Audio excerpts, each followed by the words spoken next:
used to keep us constricted in this choking world that we are in, where anything is possible if we could crack that open. Watching, what advice do you give them to help them be a part of heralding in this new earth? Nothing has changed in the past hundred Can't plus change it. years.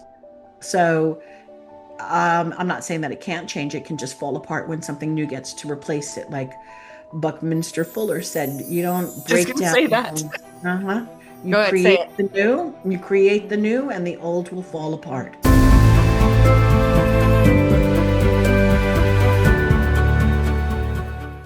Hello, everyone. I've got a real treat for you. I've got Elly Molina. She is a psychic. She is an author. She is world renowned. She has been able to help and coach and have psychic abilities and sessions with people from not only just all around the world, but some pretty famous people. In fact, I'm not even sure she can even mention some of them. That's how famous they are and how discreet she has to be. We're going to talk about her story, how she started as a psychic, how it became a full-time gig for her. Maybe we'll even talk about how we met because we're just new friends and met recently. But anyways, welcome to the show, Elly. How are you doing? Good. Hi, Holly. Thank you. And thank you, everybody, for watching this now and in the future. And I'm excited to be here. And I am very excited that I met Holly. And I love how we met. It was wonderful. And we'll talk about that. We have to, because it's such a great story. And, we're turning into such wonderful friends that I think it's always worth mentioning. So, hi. Hi. And it goes to show you that when you really start to own who you are, suddenly people show up. You showed Mhm. up, Nicholas showed up. I've got a couple of friends that have showed up, and it was a matter of sort of me not hiding behind, a lot of, I'm sure like, what is your elevator speech when somebody says, "What do you do for a living?" For me in the past, I used to be like, "Do you really want to know? How much do you want to know? Are they even going to get it?" So I still go You and then okay? I don't feel I bad. do, I still do, I still go, well, I'm a consultant. Oh, That's well, my what kind of first go-to. what kind of a consultant are you? Oh, I am an intuitive consultant. All right, and then it starts to go into, and what does that look like? Well, I'm a psychic. It's like, and then I just leave it. And then some if they want to know more, then we could talk about it. Only, Holly, it's a little bit, it there are many levels to the work that I'm doing. And I didn't just wake up one morning and say, oh, I'm a psychic, all right, or I want to be a psychic. So there were all kinds of levels. And, I'll be happy to share a little bit of what happened as a child, because Absolutely. I want to hear that story. Yeah. I have a very firm belief for anybody watching this, in case you haven't read the bio, I spent over 35 years in middle school education, over 40 some odd years in education, period. And as a teacher, especially as a middle school teacher, I always ask the kids about oh, so what do you want to do later on when you grow up? But I mean, we didn't say it like that, okay? But basically, okay, so what are the plans? And then they always come back to things that they wanted to do when they were 5 years old. And a lot of people actually do go back after entire careers in law or in medicine, and they go back to careers that they had originally dreamt of as children. So there's something there about being a child and being in that space of imagination that is very rich to tap into in terms of what we really have come down to do. So, with that being said, I mean, I didn't know any of this stuff when I was 5. I didn't know what it meant, put it like that. So I was having dreams, I was having visions, I had some really cool experiences, and I even had a very profound lesson that it wasn't until I was much older that I understood the profundity of this. And I'll share it with you. I was about 6 years old or under, and I dreamt I was stuck in a log, a tree log. And the more I screamed to get out, the bigger my body became. And I just screamed and I got bigger and bigger and I couldn't move out of the log. I was stuck. And then a voice told me, start praying, Start breathing slowly and pray, and your body will contract. I mean, it wasn't the word contracted as a 6-year-old, but start breathing and pray, and your body will get smaller and smaller. So I followed the advice in the dream and I slid out of the log. And it was only later on in life that I really understood that when we're very emotional and our bodies, when our bodies are very emotional, we expand. We just energetically, we expand. We take up more room than when we are calmer and when we are more relaxed, and we can also think things through. And screaming is not going to be the answer to get us out of a situation. And I realized that much later in life, obviously. But then I thought back to, wow, that was a really cool dream. And I used to see shadow people. So my parents would, shadow, for those people that are listening and unfamiliar with shadow people, these are the dark entities that we sometimes see around us, and oftentimes they're faceless. And so when I would see them, I was really frightened, and my parents would call them, "Oh, you just saw the boogeyman," and so I would call Well, him that the didn't feel boogeyman. like that makes you feel any better. So like, oh yeah, oh the boogeyman was just here. Okay, so and then there were visions, there were things that went on like that, and then there was my 5-year-old prediction. We had a big picture in the living room. I was 5 years old. The picture fell down, and here's the interesting thing, tangent.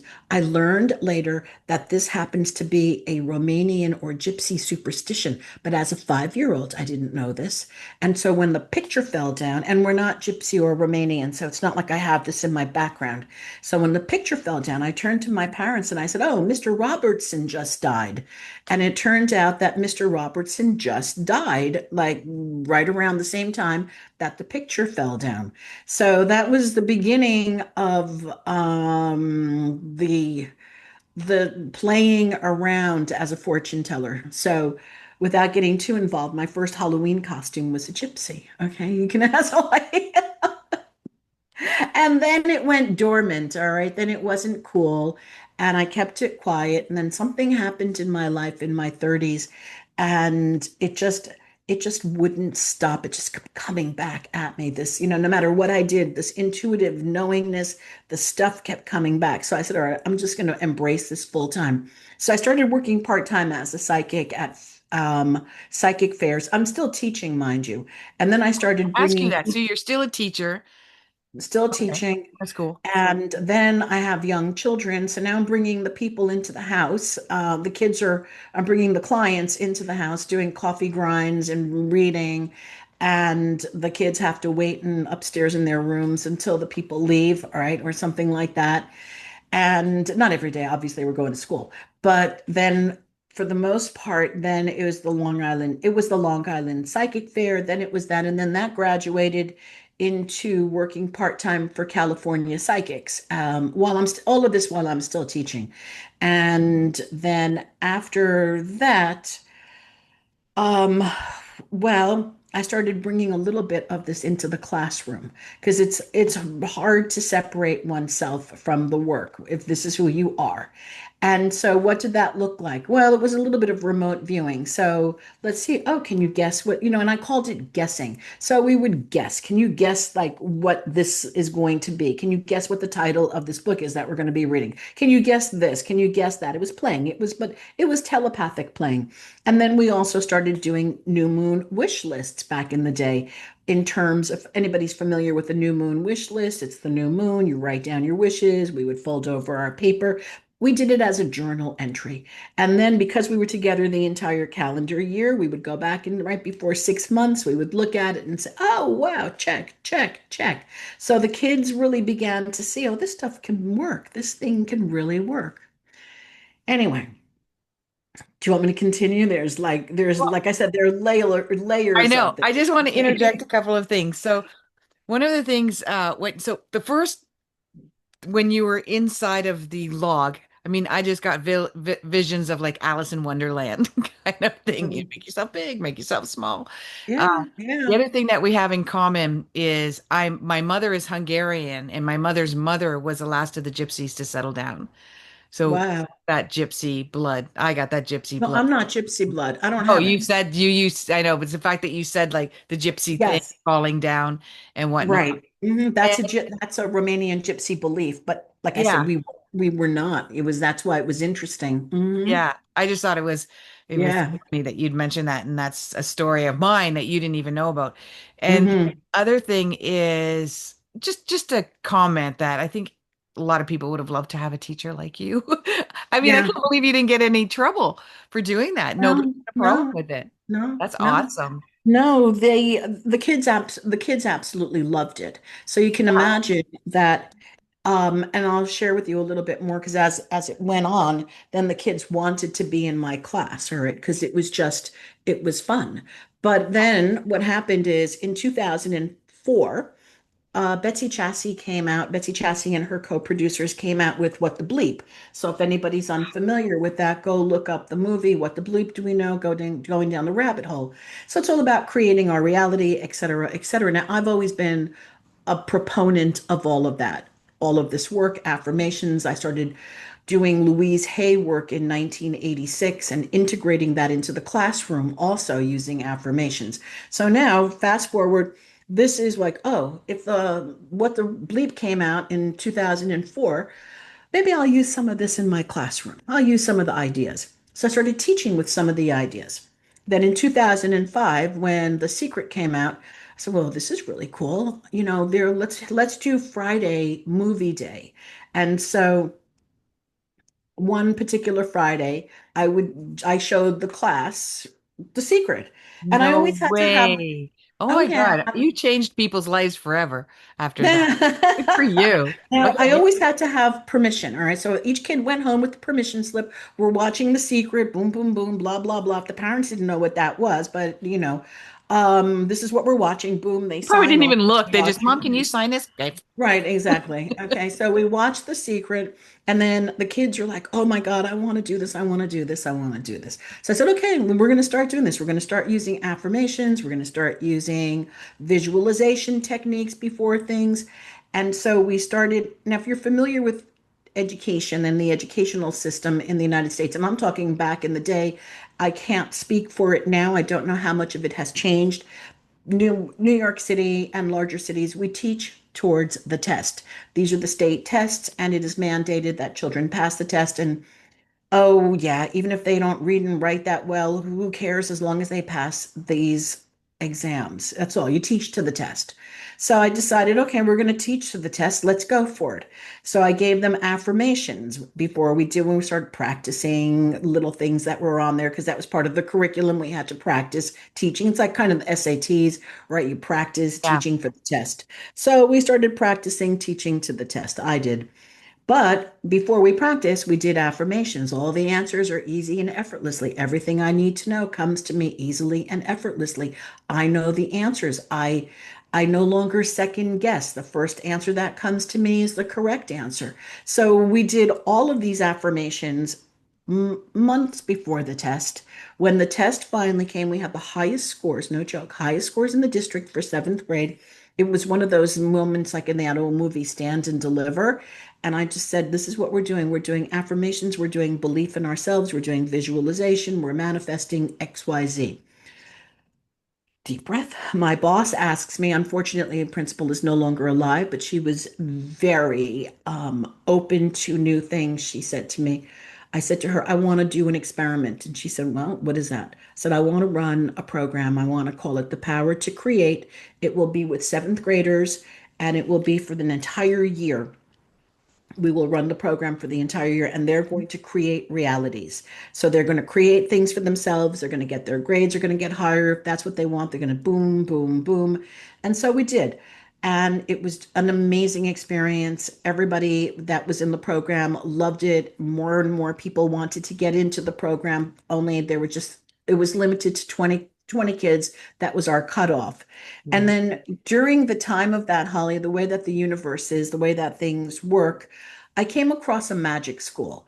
And in the magic school, which was across the country, I was living in New York, and this magic school is now in Washington State, and I called it a magic school. They taught neuroscience. This is before I got there. They were teaching neuroscience, they were teaching blindfolded archery, remote viewing, telekinesis, and whatever other things that go with this. All right. And slip my mind right now. So I came home and I started looking into the school, and I said to my son jokingly, "Hey, you want to go move to Washington?" One of my youngest sons, when you want to go move to Washington and go to the magic school? And he's like, "Yes, when are we going?" So believe it or not, this is like until my we went. And when I saw the school, I honestly thought this kid was going to turn around and say, "There's no way I'm living here." But he met these kids all of a sudden, and that they connected, almost as if people believe in past lives or something, or twin. He met these kids and they Enchanted. connected so quickly that I said, you sure you want this?" And he goes, "I want this." Well, I applied for a job, I got the job, and Wait, then you got to work there at that school? yeah, yeah. Oh my gosh, So that's magical. I didn't know put it it. was magical. So, Oh my and God, I'm going to show I'm you at the edge of my something. seat. Okay, keep going. No, so then I came home, and with my son. I have two older children also, but they were older. Okay, they're much older. One was finished with college, the other one, they were both finished with college. And I said, "Hey, we're moving to Washington." And my kids are like, "All right, goodbye. This is our moment for independence. You guys go, we're not going." So I put it out there to the universe. I started preparing. I put it out to God. Within 3 hours, when I finally listed my home, I sold my house full asking price plus. And this is now 2008. Now, mind you, I had been doing the work. So when I say I sold it in 3 hours, it wasn't like I just came home and put it on and sold it. No, I had been doing visualization. I had been doing affirmations. I have been doing focus work, the way that we teach the children, the way that I teach the children how to focus intention for what it is that we want. Manifesting, actualization. There are ways to do this that are different than in The Secret. Bottom line, I started doing the work. When I put the house on the market, it was 3 hours later. I got full asking price. We packed up. We went to a rental first in Washington State. September came. I started teaching, and then the experiences started. So I just want to share something with you, okay? Because after I left, we lost funding, and because it's a school that not a lot of people want to send their children to the con because of the content. We were still teaching math and English and history and phys ed and all of those other things, wonderful things. But it was this book that I wrote as an experience after being there. And this is not a promo because you can only get it through me. It's off of Amazon. So, and it's all out of bookstores now. But this is the story based on it on a it's based Annabella on and the Domino. Hold it up. Domino. It's a domino. Yeah, Domino. let me Okay, hold it got it. steady. Good. Annabelle and the Domino. Yep. And Okay. it's based on the true story of my experience, our experiences with working at the magic school, the children, and one little girl doing telekinesis and moving a domino. All right. And yeah, just this focus, domino fell. I've seen it 3 times in my life. This is really hard stuff. It takes time, it takes belief, and her hands were nowhere near the table. Her body was nowhere near the table. There was no interference, like, oh, she had some help. She moved it, it moved, she shook the table. Nope. So it was extremely cool stuff, and it motivated me to write the book. Anyway, fast forward, during that time, we taught these things, we saw what children could do. So when the school lost its funding, parents asked me to co-found another school with them, where I did, and we did the same thing for another year, lost our funding, and then I went into then that is how I fell into doing this work full time. So after those experiences, I could not go back to regular education. I could not go back into the institution. I could I not go love back that. into that form, into that framework where the curriculum was dictated, when I knew that, and everyone was taught, you can't, you can't, you can't. when I knew that people and kids can, they can. So I feel like I created I'm going to something called, stop you just for a second. okay. I have to adjust my, because I can see that I'm being cut off on either side of my video for some reason. Do you see that? No, you're fine. Isn't that On the, weird? see on either side, it's gray. Yeah, but that's okay. It's a Yeah, frame. It looks like a frame. I know. I don't like Okay. it. I feel like I'm talking too much. No, no, I'm like at the edge of my seat. I know my audience will be too. This is such a fascinating story. Okay, let me just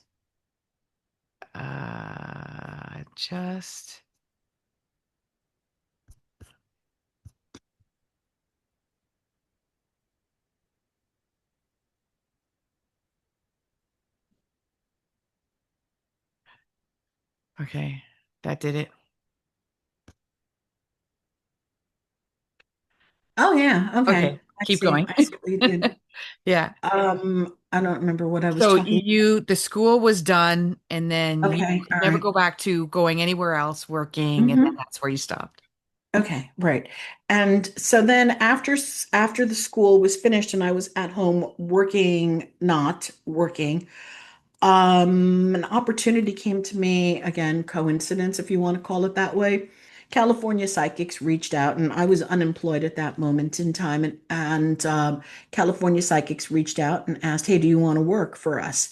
And I'm like, "Hey, yeah, sure, okay." So I started working full time for California Psychics. And if anyone's unfamiliar with that, it's an online psychic company. So, hi, my name is, I applied there a couple times actually. okay, all And right. nothing ever So happened, but that is so cool. So how long were you a teacher by this point? oh, I've been teaching since, well, I've been teaching since from 1975 is when I had my first teaching gig, and I left in 2005. Oh, Uh, okay. so no, I'm sorry, I'm lying. I left in 2008 and then added on 2 more years. So 75 to 2008. And then yeah, so I don't know whatever that is in terms of Okay. it's many years. A lot of Okay. years, yeah. So wait, so you go It's with California Psychic. So I'm working for California Psychics, and then I realize that I really need to do this for myself because there were so many other things that I couldn't cover with California Psychics, meaning coaching, teaching. Yeah. So I created my own coaching business, and then I started working with children and I started teaching kids and adults how to develop their psychic abilities. And then I wrote another pitch for my book, but in 2007, well, it was 2017 where it was published for the first time, but I wrote it about 14 to 16, 2014 to 16. And it's a simple book. It's Children Who Know How to Know. And it basically tells the story of how I got into this and what parents or educators can do to teach their own children how, or themselves, how to develop their own intuitive abilities and what kind of exercises work well for kids to do by themselves at home with their parents. And it's a simple book and anyone can do it and anyone can do these exercises. So now I have two careers going on simultaneously, right? I've got the Psy Kids work, which is still on my website, and it's actually called Psy Kids. So there's still work there that is done. And then the other work, which is consulting. So, Holly, again, how the universe has this and what it does, I really literally fell into it. First, I was doing psychic readings, and then I realized, okay, what good is a psychic reading if people don't know what to do? So if I tell you, oh, Holly, you're going to get a really big house in the next 3 months. Well, there's a likelihood that that could happen because you believe that. So you put your belief out. Oh, Ellie said there's a likelihood I'm going to get a big house in 3 months. Only there's also work that needs to get done. So it's Yeah. not just, oh, you're going to do this, you're going to meet this guy. You don't have to do anything. You can continue to be miserable and sit at home on your couch. Oh, Ellie said I'm going to meet somebody. Well, no, there's work that needs to be done. There's who are you being in order to have what it is that you want. So that put me down a path, Holly, of starting to work with clients. And then the way that I call it the web, all right, it is a web. Yeah. If you're good, if you're good, your reputation will start to precede you. And I was recommended and referred, and I just did my end of the work, which was to keep my mouth shut, who was coming to me, to never talk about anybody that I was working with. And the clients just continued to grow. So, and I still do, I work with really wonderful, wonderful people. And you don't have to be on, you don't, like I said, even in my website, like I'll do put that, you don't have to be a Netflix producer or an actor, for Warner Brothers, or you don't have to be that to work with me. However, if that's the dream that you want, I know what it takes to get there. Okay. So Yeah. like, and that's part of the magic, okay? So people come, they come for more than a psychic reading. They come sometimes for the psychic readings, but the people who really know what they want in their lives, and they're just not, they don't have a clue, like, how am I going to get this? How can this happen for me? That's where I come in and I start working with them. And that is where truly the miraculous happens. And that's why I love what I do. You And help then again, manifest, basically. You the help people stories. manifest. Yeah, yeah. It's even more than that, because I will say more than that, Holly, because somebody can say, "Oh, I want to manifest this." But what usually comes is what I call greater than God, meaning you think that you want this, but what comes for you as a result of thinking that you want that, when we learn to give it up and let God do the work, is that what you had intended for yourself comes back greater than you could have ever even imagined. And then that leads to somebody else telling a story again. This is what happened. This is what happened. This is what happened. So that's part of the work that I'm doing. Wow. That's an incredible story. I did it frustrate you that you couldn't get it into the mainstream schooling system? Absolutely.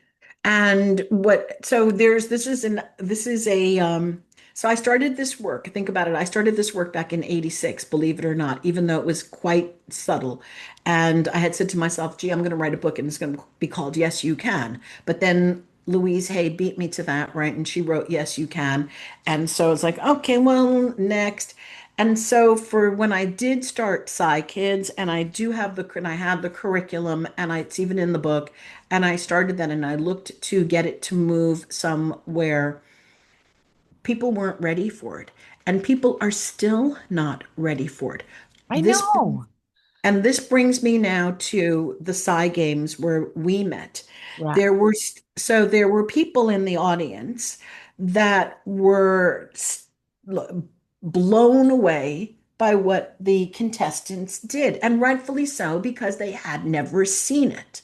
Yeah. Uh, Only when working in the realm of that, and knowing that everyone can do it, including, well, maybe not breaking objects or things like that, but the seeing without eyes, my grandkids do this without any training. They just do it because we Yeah. can all do it. Well, and then we unlearn how to do it. But as children, we know how to do this, and then we are taught how to not do it. Yeah. And so if we could have people believe that, even see it or experience, which is why I think for me personally, the Psy Games that we just had with Hakeem is a tipping point. Yeah. And next year, more and more and more people will see this, and then they will start to programs where they can learn to have their children do this, or have themselves do this work. And this is where I start to deviate again, because of the work that I have done all those years in, I call it in the phenomena, that now I'm past the phenomena. It's like, I've been doing the phenomena for over 20 years, teaching the phenomena for 20 years. Oh, seeing without your eyes, remote viewing. Okay. It's old. It's 20 years. So what I created now, that to me is more important than the phenomena. The phenomena is important. It's absolutely important. Only the phenomena is not going to take us to where we need to go as a collective consciousness in altering and shaping and changing the world.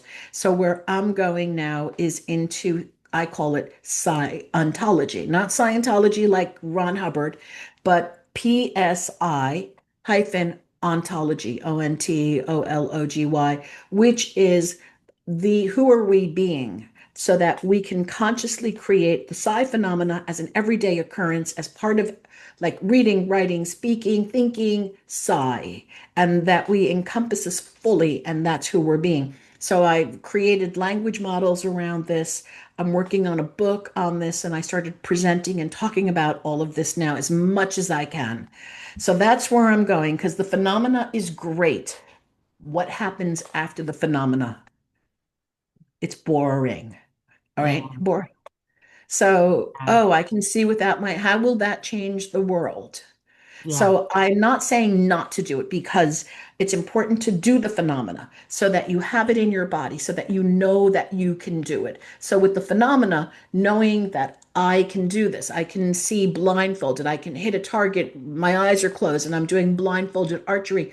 I can do this. What else can I do?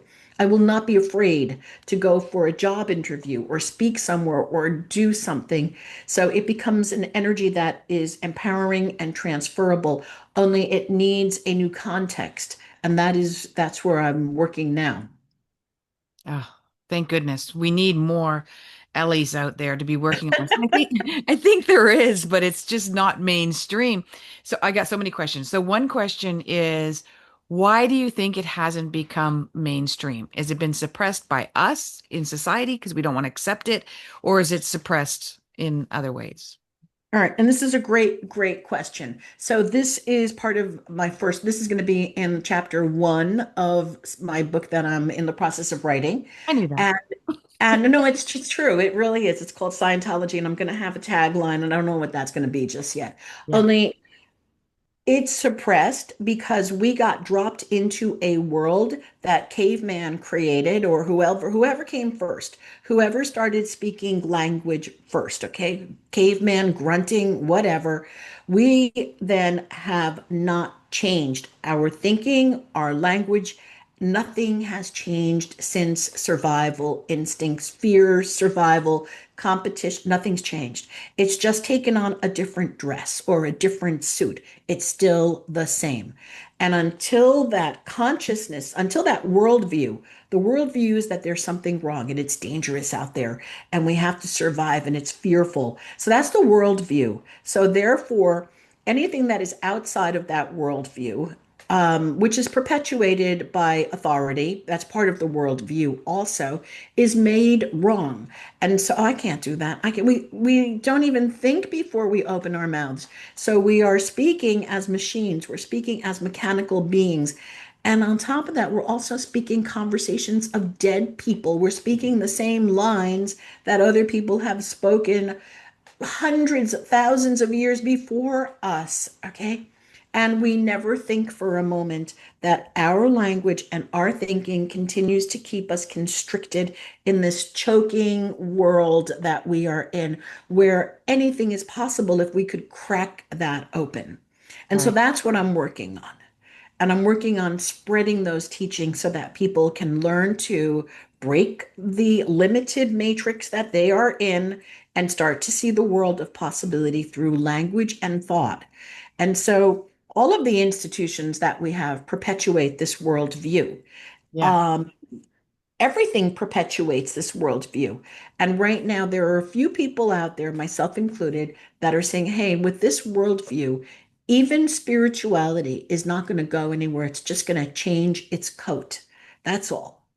Yeah. In order to have this true transformation, in order to really shake up the spiritual world, to get into this language of the new earth, you can't operate with the old rules in the new earth. And if no one's teaching you a new way of speaking, thinking, looking at life, you just have the same thing, and you're just going to be calling it something else. Yeah. New jargon in an old suit, and you're going Absolutely. to have the same results. So just to keep people to understand what's going on here. So the Psy Games was in Charlottetown, Charlton, yeah, Virginia. Charlottesville. Mm-hmm. Yeah, Charlottesville, Virginia. And I found out from Nicola Farmer, who I've interviewed twice. You can go back on my YouTube channel, take a look at her interviews, which I found on Caroline Corey's documentary. And she teaches kids to read blindfolded Yeah. in the UK. And then she was going to this event. And so okay, I want to go too. And then I can meet you. And then she was saying she was going to hang out with this other girl. She goes, you might be interested in meeting each other.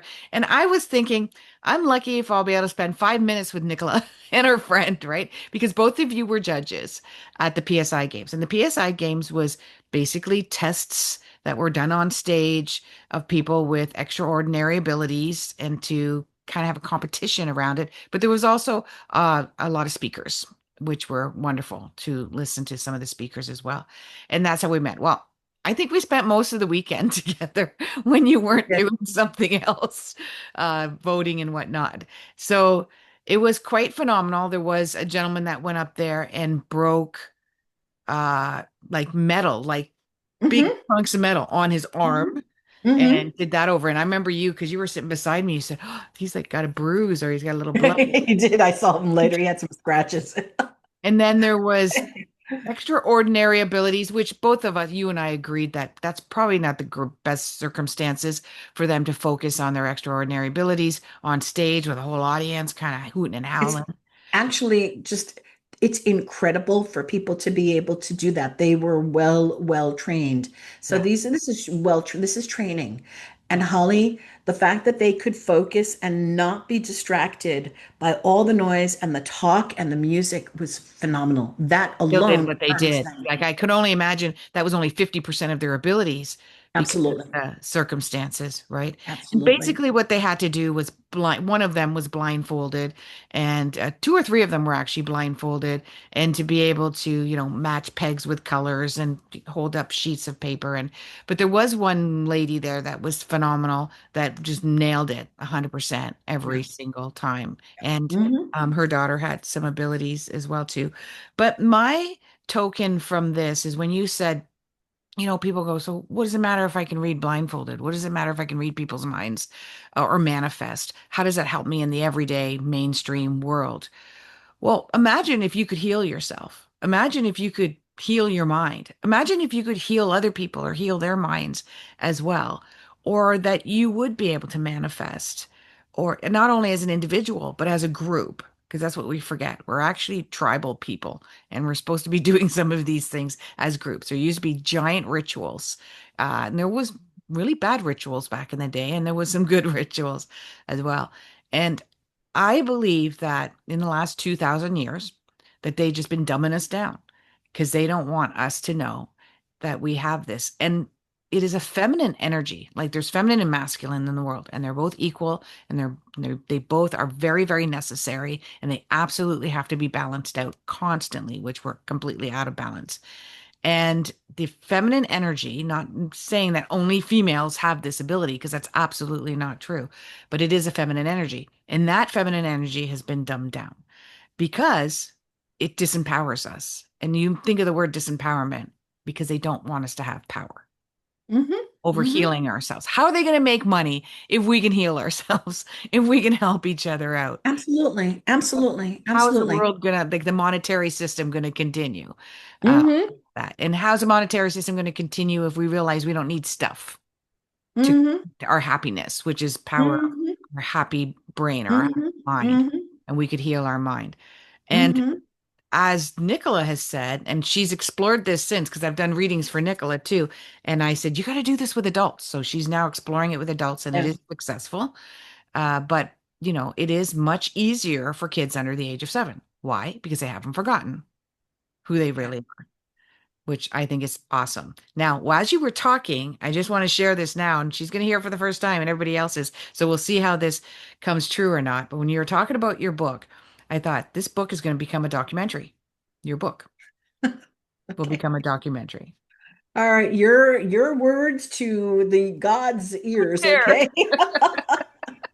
Well, you did a reading for me and I did a reading for you, and it was so weird that we both saw the same thing that you said my gifts were going to explode in the spring of 2026. And of course, you do a different, completely different readings than I do. I'm looking at an astrological chart and a timeline that the stars are telling me, and I saw the same thing for you at the same timeline. Yours was a month later. I think you said mine was April and you said yours was April. June or something. So we'll have to see. Maybe that's your the launching of your book and some sort of a I documentary. hope so. I don't know about, yeah, look, I'm game, whatever it's going to take for people to realize that we can do so much with language. And again, I am involved in a group of 8 people, so I'm going to backtrack. May I share another story? Yeah, absolutely. Okay. All right. So in case your viewers know who Lynn McTaggart is, and even Tom Campbell. So Tom Campbell, Lynn McTaggart, and I were in the filming of a documentary that has just never been completed. It's a wonderful documentary. It was done by Betsy Chassie, the lady who did What the Bleep. And so after the documentary was done, and it's still sitting somewhere it's not out, it has never been released, just the trailer. It's somewhere in the ethers, somewhere in some vault or whatever. But the fast forward thing is that when last year, when I decided to do a summit, which was for me a really big deal, it was called the Metaphysical Frontier Summit. Yes. And I co-created it with someone that I was working with at the time. And we went out to, the purpose of the summit was to really start to change the conversation again about our abilities. So Lynn McTaggart was one of the guests that I interviewed on my summit. And when I was working with Lynn on the summit, we were talking about her power of 8 and the field and all of the intention work that she's been doing for 25, 30 years plus. I decided that I was going to enroll in one of her programs also when it began in February, which is what I did. So fast forward, I'm in a Power of 8 group where we work together to help heal other people on the planet or help to heal whatever needs to be done. And it's such powerful work that when we think about group prayer and we think about working together as groups and healing each other and healing others and helping to heal and helping things grow, again, that is part of the psi experience in my world. Okay. Um, and all of this needs to be known, it needs to be taught.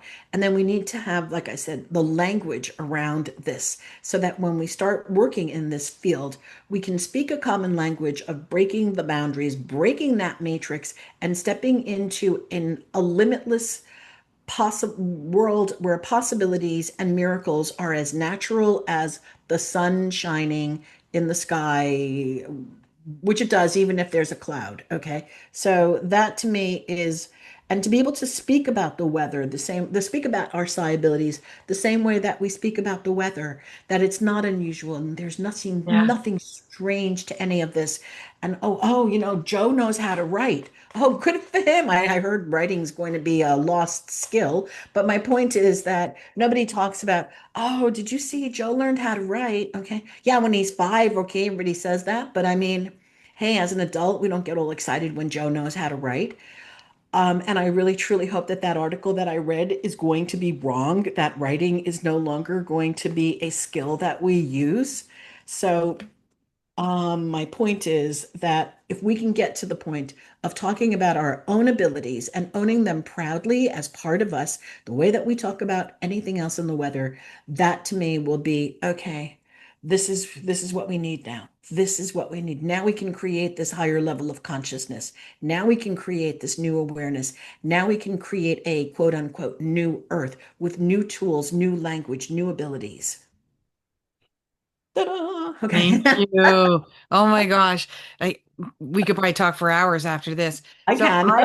I've had a lot of I mean I get night dreams and I get daydreams. And and my I've had many night dreams and I've often thought, I would like to write a book. I'm not a writer though, but I wish somebody would write a book. I've thought that there is either another realm or another dimension or another planet. I might, when I first thought of it, it was another planet where we talk to each other about our day-to-day stuff, like the weather. Like I could talk about my emotions, but it wouldn't be, see, here I think we're controlled. Our emotions are controlled. And they've learned how to control us emotionally on a psychological level so that we become subservient to whatever they want us to do. But that's not what emotions are supposed to be for. They've been manipulated. Emotions are really supposed to be about your gut feeling, your self-growth. It helps you navigate. It's a decision-making process for us using our emotions. And we're always trying to make them go away. No, you don't want to make them go away. You just want to use them differently. And I believe there's a realm or a dimension or a planet where we do that and we just talk to each like, how you doing today? And you literally tell them, oh, I've had this like downtime and I was kind of stressed out and I felt a little bit of anxiety, but I worked through it and I found out that maybe it was this and that. And it was just like normal, so normal that because we would be so intuitive and almost psychic that when you would talk to me like that, I would almost be able to see what you're talking about, feel what you're talking about. Hmm. There would Hmm. be very little explanation on your part. Just like I would say, oh, it's crappy that it's raining today. Well, I'd be able to relate because I can see it's raining too, right? Hmm. And Hmm. I do believe we have that. And I think kids have that, like you said, before the age of 6. They have that. That's why they have no problem screaming or yelling or crying or laughing or talking really loud because that's their honest feeling about emotions. And they think there's nothing wrong with it. And there isn't. Hmm. But then we tell them That's there is. right. And that's the whole thing. That's the there's something wrong. What's wrong with you? What's wrong with you? What's wrong with you? And I And don't know about you, but I mean, if I go out with somebody and they just want to talk to me about their emotions and their feelings and their stress and I love that kind of conversation. I'm like, let's work through this. Let's talk about this. Like, I'm here to help you unpack it. But not a lot of people do. They don't want to talk about it. They don't want to hear about it. They're like, la, la, la, la. Let's just talk about surface stuff. Like Mhm. yesterday, or did you go out for dinner on the weekend, or you got that raise at work and your job that did your boss that pissed you off. And you don't really want to go deep on it. You just want to bitch about somebody who's a jerk, you know? Mhm. And that's Mhm. night. I don't know. That's like 80% of society. That's the kind of conversations and communications they want to have. But that's also TV. It's TV. I was just going to say people don't know any differently. They They don't don't know any know. I better. mean, that's the move. Right. So, It- right. it's Hmm. unless you watch certain shows, which I wish it was more of them, like Steel Magnolia or what's the other one? Oh my gosh. There's one that I really like. I'll think about it in a minute. The American Quilt. American Quilt is another one. Those are very deep, thought-provoking life movies, but they're few and far between. 80% of the movies are bang 'em up, smash 'em up, stressed out, anxiety, anger, violent movies. That's what people want to watch, I guess. So with that being said, with everybody watching, what advice do you give them to help them be a part of heralding in this new earth, this new way of living? Oh, it's a really loaded question over there. So, in a nutshell, No one of the surface orientated questions going on here. in We're going a deep. nutshell, the first place that I start looking with clients, we go to a space of, let's call it what so, without a story. So what so? What so, example, what so is just what so. John said X to me. John said, you're an idiot to me. All right. John said, you're an idiot. Okay. That's what so. That's what John said. Correct? You're an idiot. Where you go with that where you go with that emotionally, oh, John called me an idiot. John said I'm an idiot.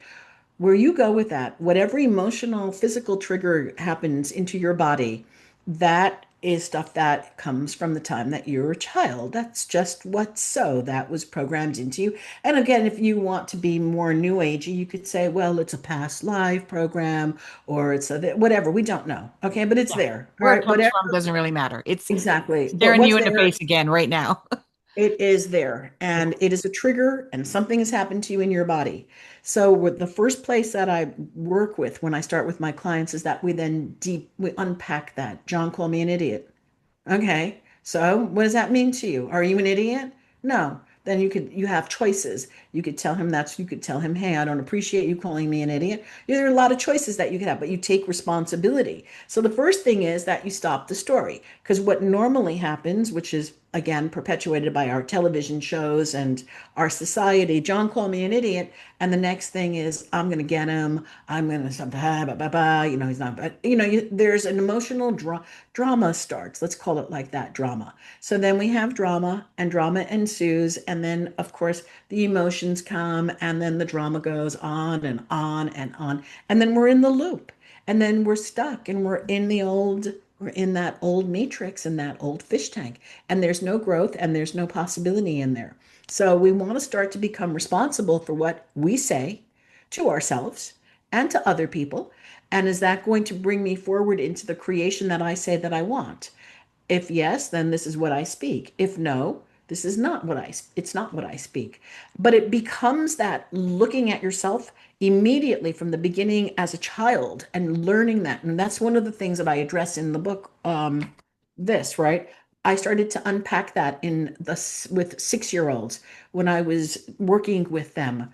Johnny doesn't want to play with me. And then we went into that. All right. Why? Oh, she doesn't like me. Is that really what's up? No, she wanted to play alone. And then we started, it takes 5 minutes, not even.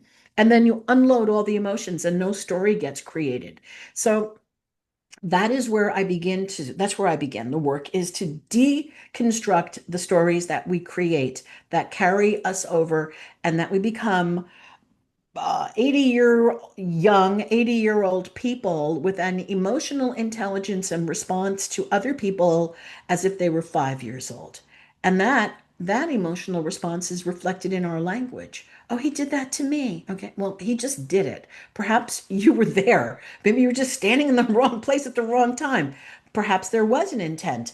Only our language, everything, it starts to reflect the story that is behind it. When you listen carefully to a person's recounting of an experience that happened to them, you can see either victimization or story or hurt or anger. It's all there, all the emotions. And these emotions are so raw. These are childish. These are still child emotions that have not been discussed or analyzed or looked at. Now, who has time to work with you got to start with your kids. And in order to start with your children, you have to start with yourself.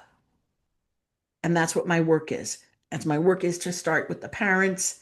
And how many times do the parents are screaming, focus, focus to the kids, right? Focus, concentrate. Pay Have attention. they ever demonstrated to a child what it looks like to focus? Have they ever sat down? What does a kid know what it means to focus? They have to piece that together. They don't know what focus means.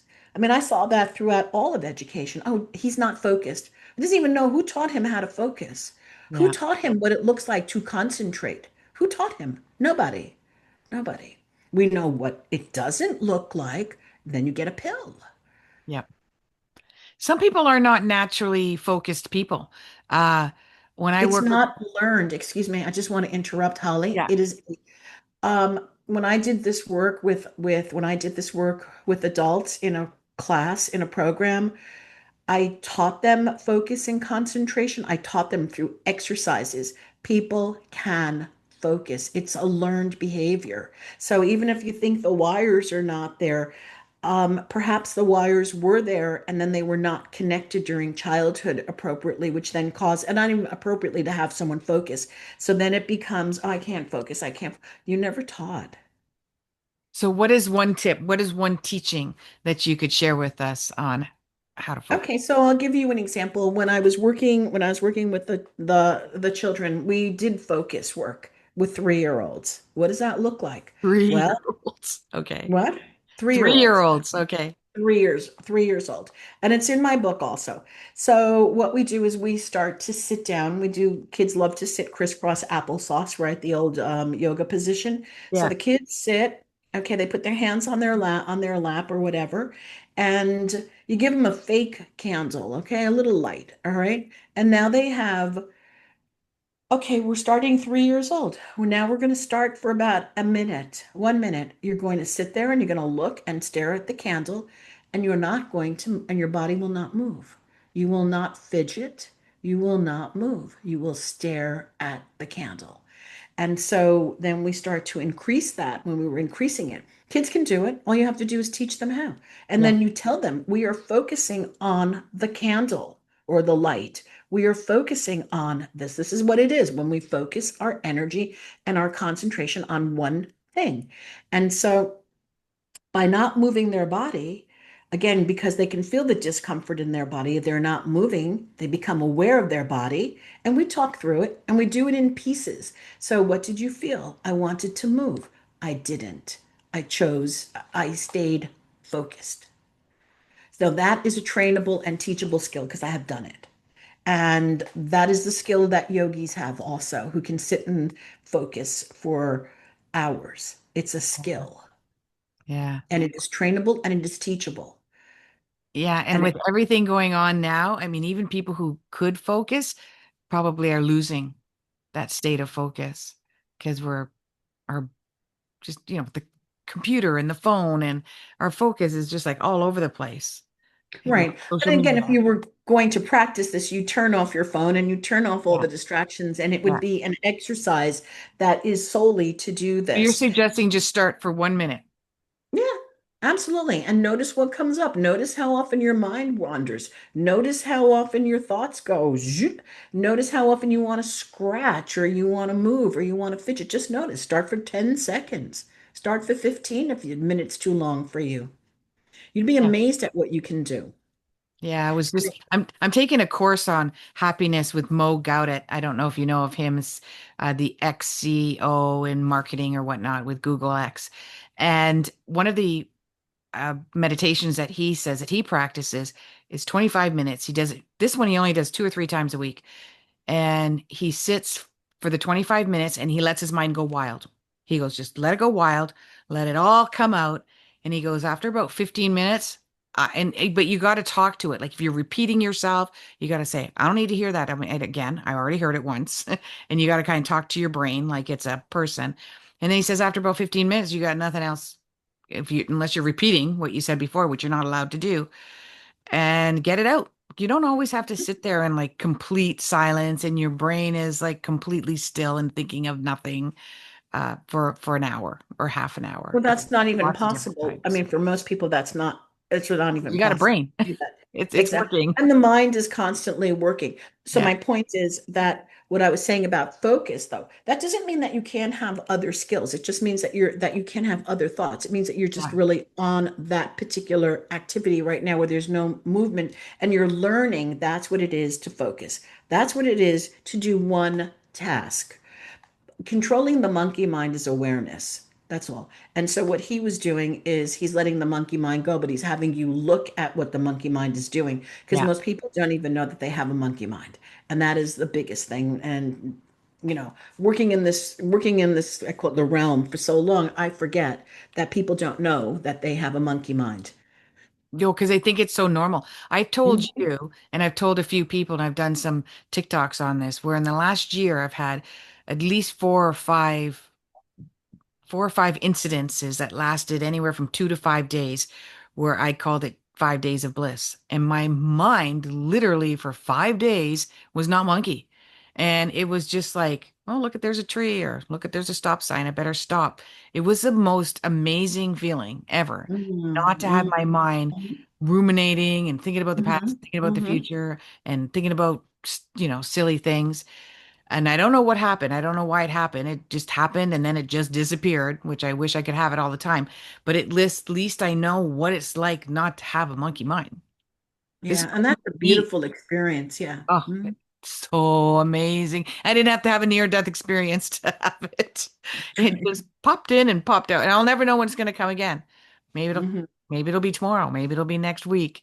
It's not, I keep trying to manifest it. That's for sure. But I mean, that's why a lot of people have bad habits because that's what it's doing. It's shutting their brain down. I'm just eat something. I'm going to have a drink or have a cigarette. I'll, stare at social media for 2 hours or play, Mhm. gaming because it Right, shuts the brain right, off right. Absolutely. artificially. Hmm. Yeah. So do you see hope? Do you see that we're going to integrate this into, let's start off with our school system? Are we going to integrate this for children? I don't know. I don't have an answer for that. Only because in order for all of this to work the way that the existing school system needs to go, because it's antiquated, it's over, nothing has changed in the past hundred Can't plus change it. years. So I'm not saying that it can't change, it can just fall apart when something new gets to replace it. Like Buckminster Fuller said, you don't Just break gonna down say the that. old. Uh-huh. You Go ahead, say create it. the new, you create the new, and the old will fall apart. The That's old will right. just fall away. There's no point Mhm. in fighting against the current system. Just That's right. create what you think is wrong with the system and create it on Just your own. create with And I see what that's going to works. happen. That's what I'm calling the Great Divide, because I see Hmm. not just with the school system, but pharmaceutical, Hmm. medical, agriculturally, that we Everything. will, as a collective, and there's about 20% of us doing it already. It's slowly risen to about 20. There's alternative schools and alternative ways of living, but I see that it'll get to a 50% where the government will just give up on trying to keep controlling that and just continue on their own trajectory, and that we'll live these two divided lives. I don't know. I hope I see it in my lifetime. The way things are going, it's going at a speed of lightning, so probably we'll see it in my I lifetime. don't know. I don't know. We get to create it. So it's all like, what are we going to be creating? And if we're not creating consciously, somebody else will be creating for us. So, Right, yeah. right. Well, with everything changing, I think we will create it. I really do. I have a lot of hope for the future. I'm an optimist though. Well, so am I. Just Yeah, I think you are too. That's why we get along so well. Okay, so before we close this, is there any last thing that you would like to say to my audience? Give learn them as hope. much as you can. Keep learning and question what you hear. Take nothing for face value. Explore, dig, do your own research, check your sources, and check inside to see if it feels and resonates with you. So look for your own truth and then keep learning because there's nothing greater than being a constant lifelong learner, and that's where change is all about. 100%. Thank you. Thank you, Ellie. This has been wonderful interview with you. You've got so much nuggets. You guys, you're gonna have to listen to this again because there's so much more that we can learn from. All of her links and her books and to connect with Ellie is down there. I have done some sessions with her. Highly, highly recommend it. But as well as I think, you might be doing some work next year too. So could get on our newsletter and just keep posted Always on doing. what's going Yeah. on Yeah. with her because Hmm. she's got some things coming up in the next year or so, and I know I've predicted some, so I'm excited about it too. So thank you everyone for listening. Namaste. Thank you, Holly. Thank you, everyone, for being here and your time. Mhm. Thank you.